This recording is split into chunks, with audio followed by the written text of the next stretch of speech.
దేవుని స్తోత్రం. మీ అందరికీ నా వందనాలు. క్రీస్తునందు ప్రియ సహోదరి సహోదరులారా, మరి యొక్క శ్రేష్టమైన సమయంలో యోహాను సువార్తను ధ్యానించడానికి దేవుడిచ్చిన ఈ మహా అవకాశానికై, కృపకై ఆయనకే కృతజ్ఞతాస్తుతులు చెల్లిస్తున్నాను. సోదరులారా, యోహాను సువార్త 11వ అధ్యాయాన్ని మనం ధ్యానం చేస్తున్నాం. ఇప్పటి వరకు ఒక 8-9 ఎపిసోడ్ దాకా ఈ అధ్యాయాన్ని మనం ధ్యానం చేశాం. దాదాపుగా 57 వచనాల నిడివి గల అధ్యాయం యోహాను సువార్త. సోదరులారా, చాలా విషయాలు, పరలోక రాజ్య మర్మాలు, మానవాళికి కావలసిన దేవుని కృపలు, ఆయన వలన ఆయనను వెంబడించే మనుషులు పొందబోయే కృపలు కావచ్చు, దీవెనలు కావచ్చు, మేలులు కావచ్చు. Many things have hidden in this chapter 11, John chapter 11. ఇవన్నీ మనం తెలుసుకోవాలి. కనుక ఇంకా ఈ కార్యక్రమాలను వీక్షించకుండా, గడిచిన ఎపిసోడ్లు మీరు చూడకుండా ఉంటే ఈ అధ్యాయాన్ని స్పెసిఫిక్గా ఖచ్చితంగా చూడండి, ప్రతి ఎపిసోడ్ని. కనుక మీకు అవసరమైన శ్రేష్టమైన విషయాలు, మీరు ఆశపడ్డ సంగతులు దాంట్లో మీకు దొరికే అవకాశం ఉంది. సరే, మంచిది సోదరులారా. ఇప్పటి వరకు మనము యోహాను సువార్త 11వ అధ్యాయము 41 వచనాలు ధ్యానం చేశాం. ఈరోజు 42వ వచనం చదువుకొని దేవుడు ఎంతవరకు మనకు కృప చూపుతాడో అంతవరకు ఈ కార్యక్రమాన్ని, ఈ వీడియోని కొనసాగిద్దాం. యోహాను సువార్త 11వ అధ్యాయం 42వ వచనం. నువ్వు ఎల్లప్పుడూ నా మనవి వినుచున్నావని నెరుగుదును గాని, నీవు నన్ను పంపితివని చుట్టూ నిలిచి ఉన్న ఈ జనం సమూహము నమ్మునట్లు వారి నిమిత్తమై ఈ మాట చెప్పి తినను. దేవునికి స్తోత్రం. హల్లెలూయా. సోదరులారా, యేసయ్య ప్రార్థన ఇంతకుముందు ఎపిసోడ్లో మనం ధ్యానం చేశాం.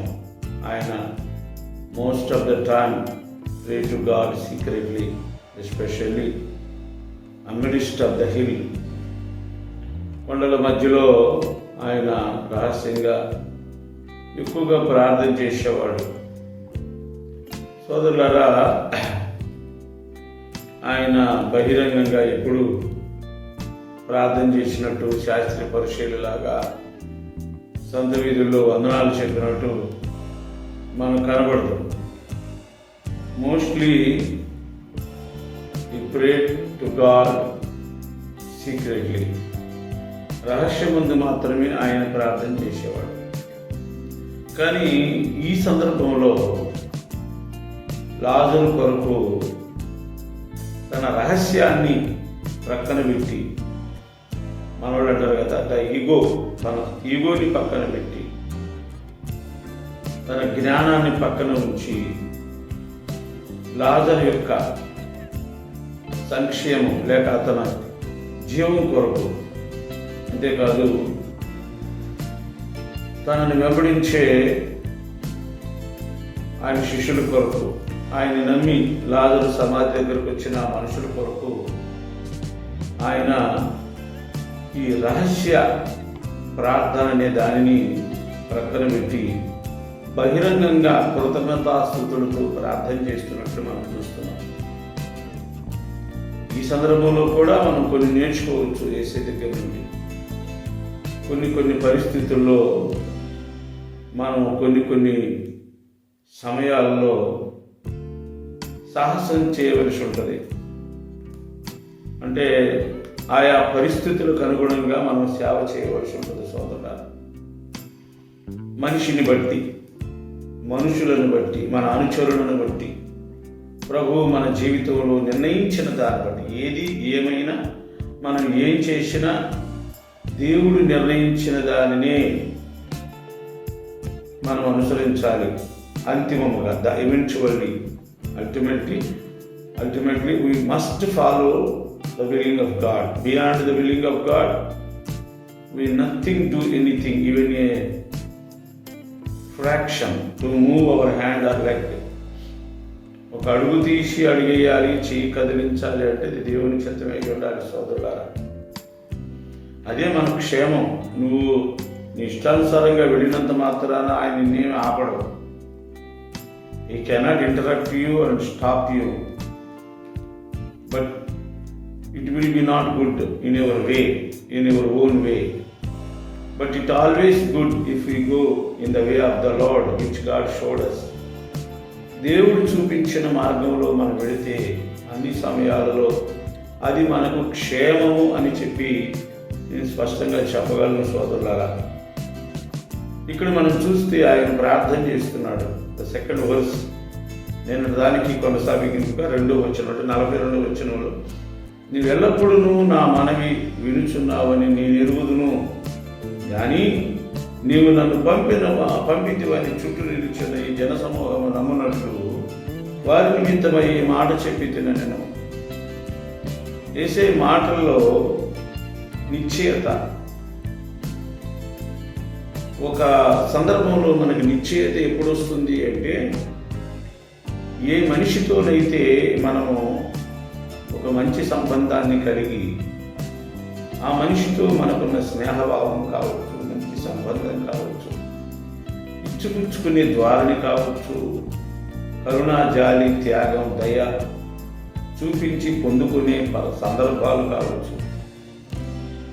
సోదరులారా, వారితో ఉన్న పరిస్థితి, జరిగిన సంభవాలను దృష్టిలో ఉంచుకొని మనం ఒక నిశ్చయానికి వస్తాం. ఆ మనిషినైతే నమ్మొచ్చండి, ఆ మనిషి అయితే చేస్తాడండి, ఆ మనిషి అయితే ఆదుకుంటాడండి, ఆ మనిషిని మనం అనుసరించి వెళ్ళొచ్చండి.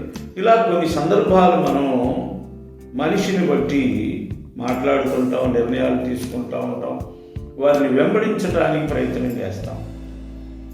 సోదరులారా, ఇక్కడ కూడా యేసయ్య చేసిన ప్రార్థన, నువ్వు ఎల్లప్పుడూ నా మనవి వినుచున్నావని నేను ఎరుగుదును.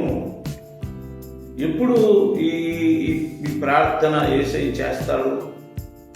ఎలా చేశారు ఈ ప్రార్థన అంటే, తండ్రికి ఆయనకి ఉన్న సంబంధము, ఆయన ఈయనలో, ఈయన ఆయనలో కీలించుకొని ఉన్నారు. Mingled together in one body, in one spirit. తండ్రి కుమారులు ఎప్పుడైనా ఒకటే కదా. వారి మనసు, వారి రక్తము, వారి శరీరాలు వేరువేరని ఎవరూ అనరు సోదరులారా.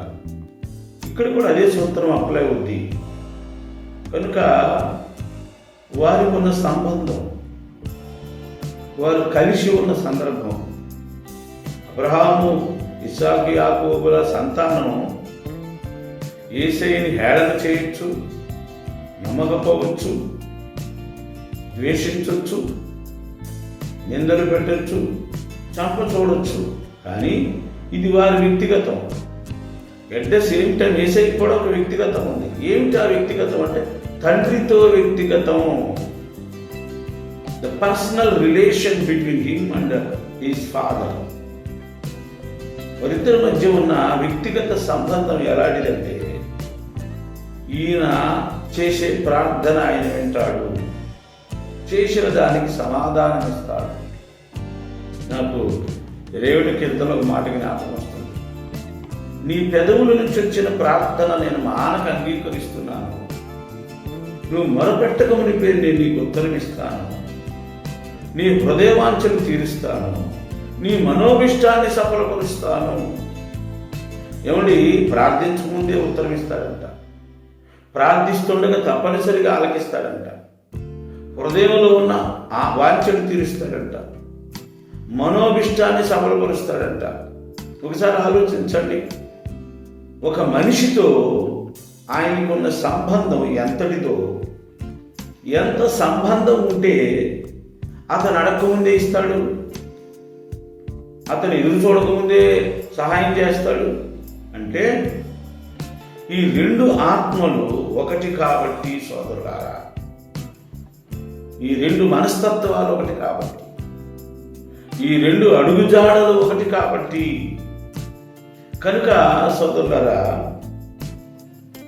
నువ్వు ఎల్లప్పుడూ నా మనవి ఆలకించుచున్నావని నేను ఎరిగి ఉందును, కానీ నన్ను పంపితివని చుట్టూనున్న నిలిచి ఉన్న ఈ జన సమూహము నమ్మునట్లు వారి నిమిత్తమై ఈ మాట చెప్పి నేను. ఎంత అద్భుతమైన మాట కదా! ఈ మాట నేను నీకు చెప్పాల్సిన అవసరం లేదు. No need to say like this again and again. ఒక మాట పదే చెప్పవలసిన పని లేదు. God had surrendered the all powers to the Lord Jesus Christ. మీరు గమనించండి, పై అధికారి కింద అధికారికి సర్వాధికారం ఇచ్చినప్పుడు పై అధికారిని సంప్రదించాల్సిన పని లేదు సోదరులారా. అలాగే తండ్రి అన్ని అధికారాలు ఇచ్చాడు. All the powers have surrendered to his own son, the one and only sun, అద్వితీయ కుమారుడు, ఒక్కడే కుమారుడు, ఏకైక కుమారుడు. కనుక నావన్నీ నీవి అంటాడు ప్రభువైన యేసయ్య. తండ్రివి నావి, నావన్నీ నీవి. హల్లెలూయా. కనుక ఒక్కడే కుమారుడు ఆయనకి, కనుక అన్ని ఆయనకి ఇచ్చేస్తాడు. ఇప్పుడు మనం కూడా ఒకటే జనం ఆయనకి, కనుక ఆయనన్ని తనవన్నీ మనకిస్తాడు సోదరులారా. Before we obtain the things from his hand, to receive the things from his hand, we must to be of himself. మనం ఆయన వారు అవ్వాలి, ఆయన సొంతం అవ్వాలి. ఆయన సొంతం అవ్వాలంటే ఆయన మనసుకు నచ్చింది చేయాలి, ఆయన అడుగుజాడల్లో వెళ్ళాలి, ఆయన మాట ప్రకారం బ్రతకాలి, ఆయన చిత్త ప్రకారం చేయాలి.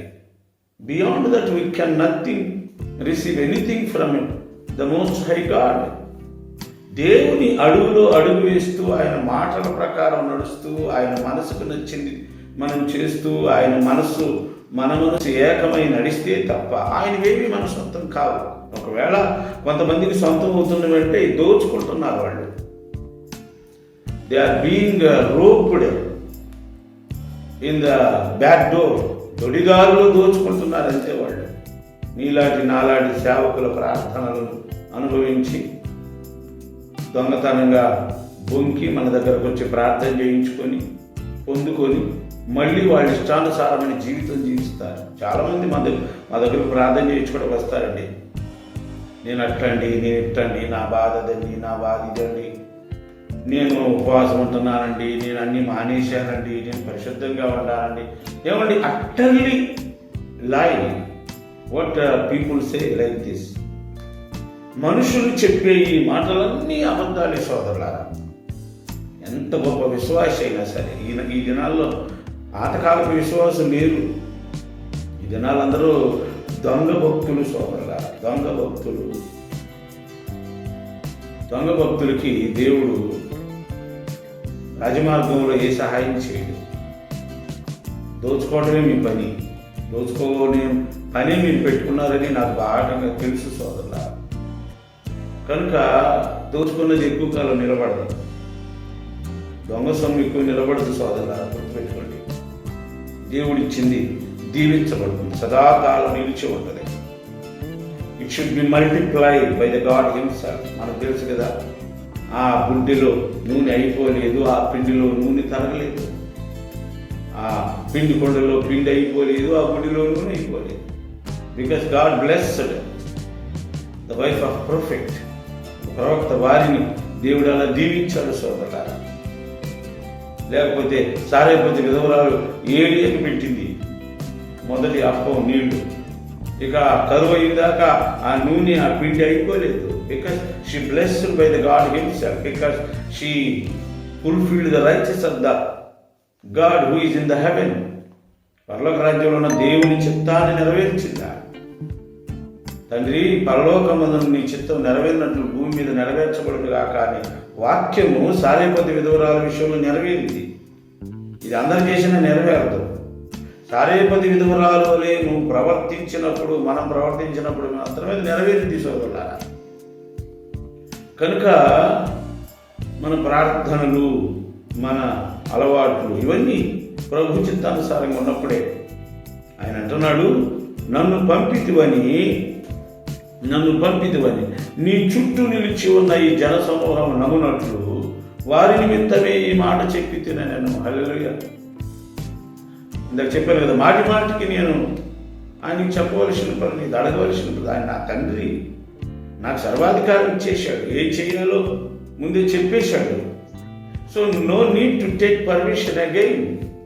కానీ ఎందుకు చెప్పాను ఈ మాట అంటే, అయ్యా నా చుట్టూ ఉన్న జన సమూహము నమ్మునట్లు వారి నిమిత్తమై నేను ఇలాగూ చెప్పుచున్నాను. దేవునికి స్తోత్రం. హల్లెలూయా.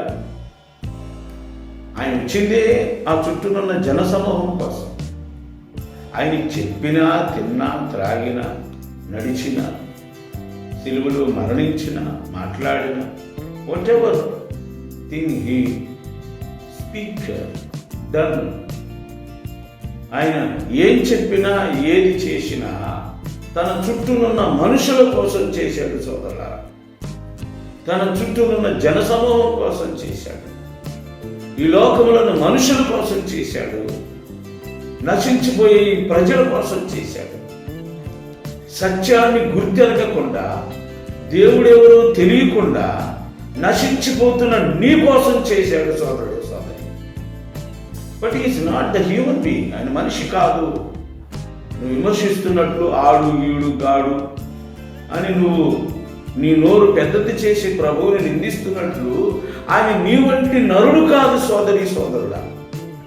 ఆయన దేవుడు, ఆయన మహావెలుగు, ఆయన పరమాత్మ. ఆ మహావెలుగులో నుండి మనిషిని కలుసుకొని మనిషి పాప ప్రక్షాళన చేయటానికి, పాప నివృత్తి చేయటానికి, మనుషులు చేసిన పాప విషయంలో వారి కొరకు ప్రాయశ్చిత్తం చేయటానికి ఆ మహావెలుగు, మనిషిని చేసిన ఆ మహావెలుగు మనిషి మన మధ్యలోకి వచ్చాడు. ఆయన యేసు ప్రభు. కనుక నువ్వు తిట్టినంత మాత్రాన, నువ్వు మాట్లాడినంత మాత్రాన ఆయనకేం ఫరక పడదురా బాబు. ఆయనకేం మాచికంటదు. నువ్వు ఎన్ని మాటలు అంటావో, ఎంత మాట్లాడతావో అవన్నీ నీ మెడకే ఉచ్చులై లేక సర్పములై చుట్టుకుంటాయి. అంటే నువ్వు మరణానికి బహు సమీపముగా వెళుతున్నావు అని అర్థం. నువ్వు చావు సిద్ధమయ్యావని. రెండు జరగాలి. యేసుని విమర్శించి పెద్ద పెద్ద మాటలు మాట్లాడుతున్న సోదరి, సోదరుడా, నీ జీవితంలో రెండు విషయాలు జరుగుతాయి. ఫస్ట్ వన్, ఒకటి, నువ్వు మారు మనసు అయినా పొందుతావు. యేసు ప్రభు దేవుడైనా తెలుసుకుంటావు. ఒకవేళ అది జరగకపోతే రెండోది జరుగుద్ది. ఏంటంటే నువ్వు చస్తావు. ఎందుకంటే నువ్వు అందే నరుడు కాదు, నువ్వు అంది మహావెలుగుని, సృష్టికి జీవాన్ని. ఈ సమస్తం ఎలాగైతే పుట్టిందో, ఉందో మనం చూస్తున్నాము. దానంతటిని నిర్మించింది ఆయనే. దాని కారణం ఆయన. లోకంలో ఏదున్నా అది ఆయనలో నుంచి వచ్చిందే. నువ్వు అంటావు ఎలా ఉందంటే, నీ తండ్రిని నువ్వు దూషించినట్లుగా, నీ తల్లిని నువ్వు దూషించినట్లుగా ఉంది. ఒకసారి ఆలోచించు. తల్లిని దూషించేవాడు ఎలాంటి మనస్తత్వం కలిగినవాడు? సోదరులారా, నేనేమంటున్నానంటే, మనుషుల కోసమే సమస్తం ఆయన చేశాడని, పాపుల కోసం. అంటే మనుషులు అంటే మొట్టమొదట నా దృష్టిలో మనిషి అంటే చచ్చేవాడు అని అర్థం. మనిషి అంటే టెంపరీ అని అర్థం. మనిషి అంటే మనుగడ లేనివాడు, మనిషి అంటే గోతికి వెళ్ళేవాడు, మనిషి అంటే ఒక పురుగు, మనిషి అంటే దేవుడు దయ వలన బ్రతికేవాడు. కనుక ఇలాంటి అధమ జీవి కోసం, ఇలాంటి చెడ్డ మనిషి కోసం, చెడ్డ ప్రవర్తన, చెడ్డ ఆలోచనలు, స్వార్థం, చెడ్డ పనులు ఇవన్నీ చేసే ఒక మనిషి కోసం మహాదేవుడు, పరిశుద్ధుడు, నీతిమంతుడు యేసుదేవుడు రక్షించడానికి వచ్చాడు. సోదరి, సోదరుడు, నిన్ను రక్షించడానికి. నువ్వు తిట్టినంత మాత్రాన, నువ్వు మాట్లాడినంత మాత్రాన నిన్నేమి ఇప్పుడు శిక్షించడు. నువ్వు తెలుసుకోవాలనే ప్రయత్నం చేస్తాడు. The time is gifting you. ఆయన సమయాన్ని నీకు బహుమానంగా ఇస్తున్నాడు. ఎందుకంటే మేబీ నువ్వు తెలుసుకుంటావని, you may be aware the truth. సత్యాన్ని తెలుసుకుంటావని, నిజాన్ని తెలుసుకుంటావని, యేసయ్యని తెలుసుకుంటావని ఆయన సమయాన్ని ఇస్తున్నాడు. కాలములు, సమయములు దేవుని వశంలో ఉన్నాయి. నీ కాలం దేవుని చేతిలో ఉంది, యేసయ్య చేతిలో ఉంది. కనుక ఆయన ఉండాలనుకుంటే నువ్వు ఉంటావు, పోవాలనుకుంటే పోతావు. ఆయన దయ. అలాంటి సర్వాధికారము కలిగిన దేవుడు మన కొరకు వచ్చాడు సోదరి సోదరుడా. అలాంటి ఆయన చేసిన ప్రతి కార్యం మనుషుల కొరకే చేశాడని ఇక్కడ మనం అర్థం చేసుకోవాలి. 43వ వచనం, ఆయన అలాగూ చెప్పి లాజరు బయటికి రమ్మని బిగ్గరగా చెప్పగా. సోదరులు, ఇదంతా మాట్లాడిన తర్వాత ఆయన అంటున్నమాట, లాజరు బయటికి రమ్మని బిగ్గరగా చెప్పగా. పెద్దగా చెప్తున్నాడు, ఆయన పేరును ప్రస్తావిస్తున్నాడు. ఇది కూడా చాలా ప్రాముఖ్యం. ఏదో ఒక పేరు పెట్టి పిలవచ్చు. ఆయన ఓ సచ్చినోడా బయటికి రా అనొచ్చు, సాతాను పట్టినోడా, మరణం పట్టినోడా విడుదల పొంది బయటికి రానొచ్చు. కానీ అవన్నీ ఏం వాడలేదు యేసయ్య. ఏ పేరైతే తల్లిదండ్రులు నామకరణం చేశారో దానితో లాజరు బయటికి రమ్మని. అంటే పేరు ఎంత ప్రాధాన్యత కలిగి ఉందో మనిషి జీవితంలో ఈ సందర్భాన్ని బట్టి మనం అర్థం చేసుకోవచ్చు. బయటికి రమ్మని బిగ్గరగా చెప్పాడు. చిన్నగా చెప్పొచ్చు కదా సోదరులారా, మరి ఎందుకని పెద్దగా చెప్పాడు, బిగ్గరగా ఎందుకు చెప్పాడు? Why he called loudly? 2 కారణాలు. ఒకటి సోదరులారా, ఆయన అడుగున పెట్టబడ్డాడు. ఆయన సమాధి గురించి నేను గత ఎపిసోడ్లో చెప్పాను. ఒక నిచ్చెన కానీ లేక మెట్లు కానీ దిగి వెళ్ళాలి ఆయన లాజరు సమాధిలోనికి వెళ్ళాలి అంటే భూమి క్రింద ఉన్న గుహలో ఆయన పెట్టబడ్డాడు. భూమి క్రింద ఉన్న గుహ. భూమి అంటే మళ్ళాగా ఒక పెద్ద 4-5 పొరలు కలిగిన మట్టి పొరలు ఉంటాయి అనుకోదు. అక్కడ రాతి భూమి ఉంటుంది సోదరుల. ఇశ్రాయేలు ప్రాంతంలో ఎక్కువ రాతి భూమి. అందుకని చాలా చోట్ల మనకు ఆయిల్ దొరుకుతుంది. అక్కడ ఎక్కువ మట్టి చాలా తక్కువ భూమిలో. ఎక్కువ రాళ్లతో కూడిన భూమి, రాళ్లతో కూడిన మట్టి. కనుక దాన్ని తవ్వి, అంటే అంతకుముందు దాన్ని కొని దాన్ని తవ్వి అక్కడ అతని సమాధిని ఏర్పాటు చేశారు. మేబీ ఈ ప్లేస్డ్ ఇన్ డీప్ కేవ్, చాలా లోతైన గుహలో ఆయన తీసుకెళ్ళి పెట్టారు. సో ఆయన అరవటానికి కారణం ఏంటంటే ఆ మాట ఆ పార్థివ దేహానికి తాకాలి సోదరుల. యేసయ్య బిగ్గరగా పిలిచిన ఆ మాట, ఆ మాటల్లో ఉన్న వేవ్, ఆ షాక్ అనేది ఆ కాలం చేసిన లాజరు దేహానికి తగలాలి సోదరుల. ఎందుకంటే ఆయన మాటలో మహిమ ఉంది. ఆయన మాట దయ్యాలను వెళ్ళగొడుతుంది సోదరుల. ఆయన మాట ఇదిగో చచ్చిన వారు, లేకపోతే దూరంలో ఉన్న అధిపతి కుమారుని స్వస్థపరిచి లేపి చాలా చాలా విషయాలు.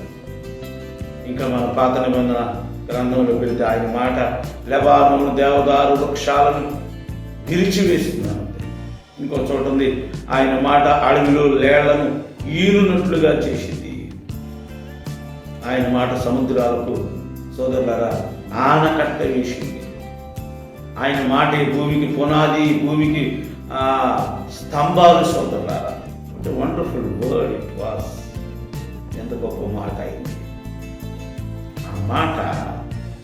ఆయన లాజరు శరీరానికి తాకాలి.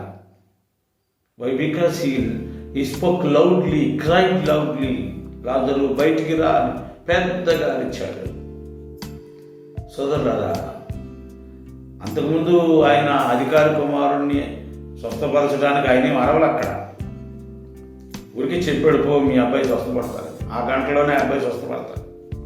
మరి ఇక్కడ ఎందుకు అరిశాడంటే ఇందాక యేసయ్య అన్న మాట మనం పరిగణలోకి తీసుకోవాలి. నా చుట్టూనున్న జన సమూహము నీవు నన్ను పంపావని తెలుసుకున్నట్లు అనే మాట వాడాడు. సోదరులారా, ఇక్కడ కూడా బిగ్గరగా అరవటానికి కారణం ఏంటంటే ఆయన పంపిన యేసులో ఎంత శక్తి ఉంది అనే విషయం చుట్టూ ఉన్న వారికి తెలియాలి. ముఖ్యంగా ఆయన శిష్యులకు తెలియాలి. వారు ఆయన శక్తిని నమ్మాలి, అదే శక్తిని వారు పొందుకోవాలి, సర్వలోకానికి వెళ్ళి సర్వసృష్టికి సువార్త ప్రకటించాలి. ఆ చుట్టూ లాజరు సమాధి దగ్గర గుమిగూడిన ప్రజలు రక్షకుడు ఎవరో తెలుసుకోవాలి, దేవుడు పంపనిర్దేశించిన వ్యక్తి ఎవరో తెలుసుకోవాలి. ఈ లోకంలోకి చాలా మంది వచ్చారు దేవుళ్ళని పేర్లు పెట్టుకున్నవాడు. అంటే బహుశా వాళ్ళు పాపం దేవుళ్ళని పేర్లు పెట్టుకుని ఉండరు, వీళ్ళే వాళ్ళకి పేర్లు పెట్టారు. తన చిన్న కార్యం చేస్తే దేవుడని, 10 రూపాయలు ఇస్తే దేవుడని, గుడి కట్టిస్తే దేవుడని, ఇల్లు కట్టిస్తే దేవుడని, పథకం ఇస్తే దేవుడని. No no no, they are not the gods. God is only one God. He is the Lord Jesus Christ and his father యెహోవా. ఒకే ఒక దేవుడు ఉన్నాడు, ప్రభువైన యేసయ్య. ఆయన తండ్రి యెహోవా, తండ్రి కుమార పరిశుద్ధాత్మ ఒకే దేవుడు. సోదరుల దేవుడు కాబట్టి ఆయన 3 రూపాల్లో పని చేయగలిగిన సార్వభౌమ అధికారం, అద్భుతమైన అధికారం కలిగిన వాడు. సోదరులారా, ఆయన పంపించింది యేసయ్య ఒక్కనే. యేసయ్య అందుకే యేసయ్య నా నామంలో నన్ను ఏమడిగిస్తాను, నా ఎదురు కూర్చొని ఎంత మాత్రం అంతరోషం, నేనే మార్గం సత్యం జీవం, నా ద్వారా తప్ప తండ్రి ఎదుగు ఎవడు వెళ్ళలేడు. తండ్రి ఒక్కడే సృష్టికి, ఎవరికైనా తండ్రి ఉండేది ఒక్కడే, ఇద్దరు తండ్రులు ఎవరు ఉండరు. అలాగే సృష్టికి తండ్రి ఒక్కడే, మనుషులందరికీ తండ్రి ఒక్కడే, దేవుడు. ఆ తండ్రి పంపించింది యేసయ్యని మాత్రమే. సోదరులారా, ఈ రోజున ఆయన నమ్మితే నువ్వు కూడా రక్షణ పొందుతావు. ఆ మాట చెప్పగానే చనిపోయిన వాడు కాళ్ళు చేతులు ప్రేత వస్త్రములతో కట్టబడిన వాడి వెలుపలికి వచ్చెను, అతని ముఖమునకు రుమాలు కట్టబడి ఉండెను. అంతటి యేసు, మీరు అతని కట్టు విప్పు పోనీయుడని వారితో చెప్పిన. దేవుని స్తోత్రం. హల్లెలూయా. ఎప్పుడైతే యేసయ్య ఆ మాట చెప్పాడు, చనిపోయిన వాడు అని స్పష్టంగా వ్రాయబడింది. నిద్రపోతున్నవాడు కాదు, మత్తులోకి వెళ్ళినోడు కాదు, కోమాలోకి వెళ్ళినోడు కాదు. అట్టండి హీ డైడ్, ఖచ్చితంగా చనిపోయాడు. చనిపోయిన వాడు కాళ్ళు చేతులు ప్రేత వస్త్రములతో కట్టబడిన వాడి వెలుపలికి వచ్చాను. సహజంగా ఆ వస్త్రాలతో కింద నుంచి పైకి ఎలా వచ్చాడో మనకు తెలియదు, కానీ ఇక్కడ ఒక విషయం అర్థం చేసుకోవాలి. దేవుని అద్భుతం ఆయన బయటికి నడిపించింది అనుకోవాలి, దేవుని మహిమ ఆయన బయటికి నడిపించింది అనుకోవాలి. ఆయన మాట ఆ చచ్చిపోయిన ఆ శరీరాన్ని పైకి లేపిందంటే కింద నుంచి పైకి నడపలేదా? దేవుని స్తోత్రం. హల్లెలూయా. కనుక surely maybe he gave the ability to get up from grave unto the earth. ఆయన బ్రతికి పైకెక్కి రావడానికి దేవుడు ఆయనకి శక్తి ఇచ్చాడని నేను నమ్ముతున్నాను. ప్రేత వస్త్రాలతో అలాగే బయటకు వచ్చాడు, ముఖానికి రుమాలు కట్టబడింది. సోదరులారా, అంతకుముందు చెప్పాను నేను, ఐగుప్తీయులైతే కింద నుంచి పైకి మొత్తం గట్టిగా కట్టేస్తారు. ఇక్కడ ఈ లాజరుకి మామూలుగా ఇదంతా మామూలుగా కట్టి ముఖం మీద మాత్రం రుమాలు కట్టారు. మా చేతులు ఖర్చు కదా, అంటే వారి ఉద్దేశం పునరుద్ధానాలు అవుతారు. అలాగే సోదరులారా, ఏదో తేలిగ్గా కట్టారు. అందుకని నేను మాత్రం భయపడింది, వాసన వచ్చింది. ముఖమునకు రుమాలు కట్టి ఉన్నాడు. అందరూ యేసు, మీరు అతని కట్లు విప్పి పోనీయుడని వారితో చెప్పారు. దేవుని స్తోత్రం. యేసయ్యని చెప్పాడు, కట్లు విప్పండి. కట్లు తెంచలేడా? తెంచుతాడు. కానీ మానవ భాగస్వామ్యాన్ని కోరుకున్నాడు. అది దయ్యం కాదు, మనిషి అని వారికి నమ్మకాన్ని కలిగించడానికి, లేదా వారు తాకి చూస్తే వారి అనుభూతి వారికి